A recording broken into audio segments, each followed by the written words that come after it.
Sohanlal and sons के निम्नलिखित तलपट से 31 मार्च 2015 को व्यापार खाता, लाभानी खाता और आर्थिक चिट्ठा तैयार कीजिए। विक्रय को हम व्यापार खाते के क्रेडिट साइड लिखेंगे। रोकड़ शेष को चिट्ठे के संपत्ति पक्ष में लिखेंगे। आहरण को पूंजी से घटाएंगे और पूंजी को चिट्ठे में लिखेंगे। मरम्मत को लाभानी खाते के डेबिट में लिखेंगे। डाक व्यय, उसके पश्चात कार्यालय व्यय भी लाभानी खाते के डेबिट साइड लिखेंगे। मोटर गाड़ी चूंकि संपत्ति है इसलिए इसे चिट्ठे के संपत्ति पक्ष में लिखा जाएगा। ब्याज दिया है इसलिए इसे लाभानी खाते के डेबिट पक्ष में लिखा जाएगा। क्रय को व्यापार खाते में डेबिट साइड लिखा जाएगा। फर्नीचर संपत्ति है अतः चिट्ठे के संपत्ति पक्ष में लिखी जाएगी। स्कंद 1/4/2014 के लिए है अर्थात यह प्रारंभिक स्कंद है जिसे हम व्यापार खाते के डेबिट साइड लिखेंगे। कमीशन को लाभानी खाते में ले जाएंगे। किराया प्राप्त है अतः इसे लाभानी खाते के क्रेडिट साइड लिखेंगे। ऋणी अर्थात देनदारों को हम संपत्ति पक्ष में चिट्ठे में लिखते हैं। विक्रय वापसी को हम व्यापार खाते में विक्रय से घटाएंगे। क्रय वापसी को भी व्यापार खाते के क्रय से घटाएंगे। इसके पश्चात बैंक से ऋण को हम चिट्ठे के दायित्व पक्ष में लिखेंगे क्योंकि यह दायित्व है। मजदूरी तथा वेतन को लाभानी खाते के डेबिट पक्ष में लिखा जाएगा। आइए तो हम शुरू करते हैं व्यापार तथा लाभानी खाता 31 मार्च 2015 को समाप्त होने वाले वर्ष के लिए। तो व्यापार एवं लाभानी खाते का सबसे पहले हम व्यापार पक्ष को कंप्लीट करेंगे। तो इसमें हम सबसे पहले लिखेंगे प्रारंभिक रहतिया जो कि दिया हुआ है ये 18,000 रुपया और इसके ठीक नीचे हम लिखेंगे क्रय जो कि हमें 18,000 प्राप्त है और इसमें से हम ये क्रय वापसी घटा देंगे जो कि 800 रुपया दी गई है। इस तरह से अमाउंट वाले कॉलम में हम ये 18,000 माइनस 800 बराबर ये 17,200 रुपया लिख देते हैं। अब हम इसमें लिखेंगे ये मजदूरी तथा वेतन। ये मजदूरी और वेतन देखें आप ये लिखा हुआ है कितना 2,000 रुपया। अब क्रेडिट पक्ष में हमें लिखना है विक्रय है 41,200 रुपया। इसमें से हमें घटाना है विक्रय वापसी। तो ये विक्रय वापसी दी है कितनी यहाँ पर 1,200 रुपया।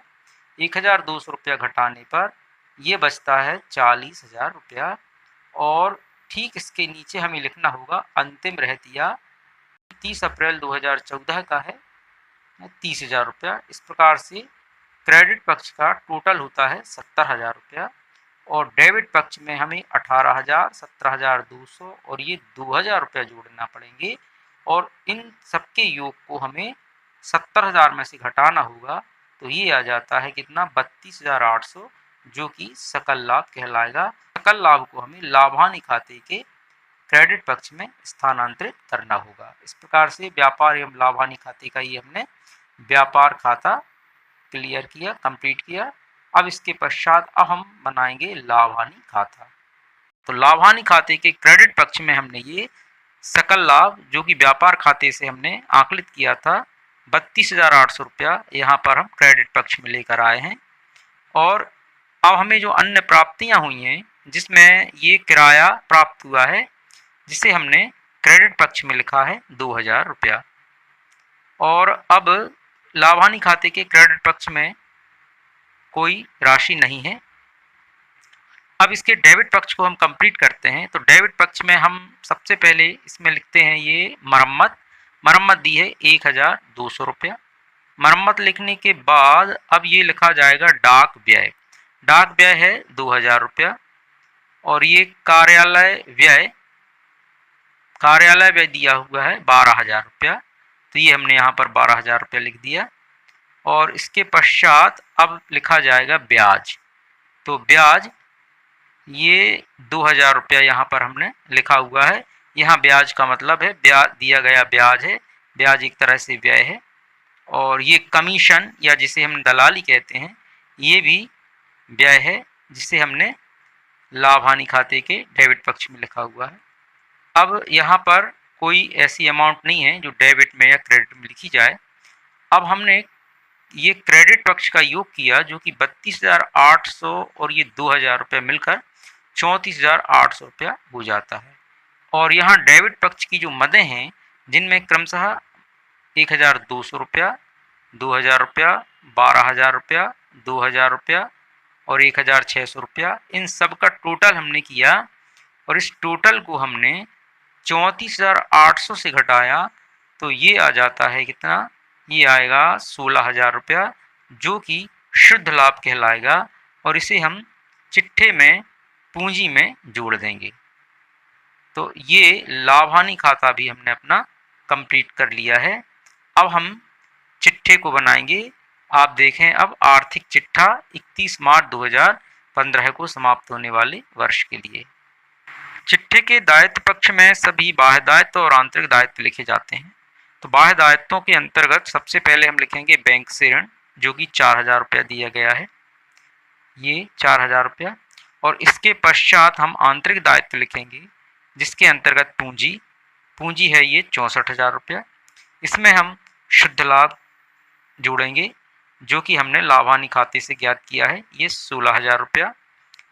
और इसके बाद ये जो टोटल आता है 64,000 और 16,000 रुपये का 80,000, इसमें से हम आहरण घटा देंगे जो कि 2,000 रुपया है। इस तरह से ये 80,000 में से ये 2,000 रुपया माइनस हुए तो ये होगा 78,000 रुपया। अब ये तो हमारा दायित्व पक्ष कंप्लीट हुआ।